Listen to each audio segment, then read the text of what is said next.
Hello, in this video I want to show you how to insert and remove battery from LeadEdge A20. And to do this, first let's take a look on the bottom side of our camera.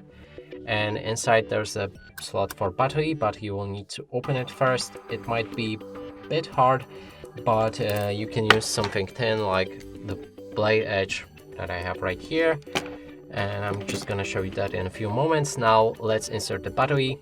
We'll need to align it just like that and simply slide it in. Make sure that you hear the click when you insert the battery. Now we can close the hatch. It should go like that, or not like that, like that.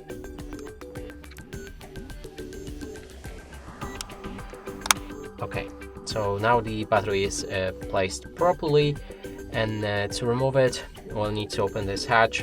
As I mentioned, it's a bit tricky, but if you have the right tool, you can do it like this.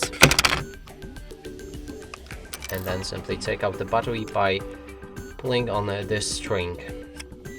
And that's it for this video. Hope you like it. Please consider subscribing to our channel, leave a like and a comment below.